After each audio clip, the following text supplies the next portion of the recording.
Salam değerli futbol azərkeşləri, Extra Time futbol kanalı sizləri salamlayır. Dünən keçirilən Səbail Trontovuz oyunundan sonra Trontovuz futbolçuları və Trontovuz azərkeş qrupu arasında yaşanan müəyyən insident barədə sizlərə məlumat vermişdik. Bugün Trontovuzun 22 yaş yarım müdafiəçisi Veysel Rızayev mətbuat açıqlamasında Trontovuz azərkeşlərindən üzr istəmişdi.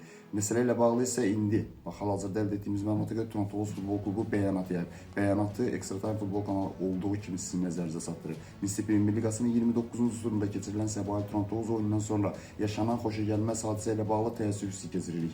Məsafədən asılı olmayaraq hər zaman komandamızın yanında olan, səfər oyunlarında belə ev oyunu havası yaradan azərkeşlərimizin irad və təklifləri inkişafımız üçün çox vacibdir. Komandası ilə bütövləşmiş tribunada istənilən şəxsin təhqir olunması bizi daha da narahat edir. Bildirmək istəyirik ki, oyuncular tərəfindən azərkeşlərə qarşı göstərilən qeyri-adekvat reaksiya yol verilməzdir. Baş verən hadisə ilə bağlı oyunculara qarşı klubumuzun daxili nizam-intizam qaydalarına uyğun olaraq müvafiq addımlar atılıb. Hər zaman olduğu kimi Turan ailəsini vacib missiya uğrunda birlik olmağa çağırırıq. Biz bir ailəyik, gücümüz birlikdədir. Trontovuz futbol klubu dünən baş vermiş məsələ ilə bağlı yaydığı bəyanatda bax bu sözlər qeyd olunub. Bir daha qeyd edək. Trontovuzun futbolçusu Veysel Rızayev bugün mətbuat açıqlamasında Trontovuz azərkeşlərindən üzr istədiyini bildirmişdi.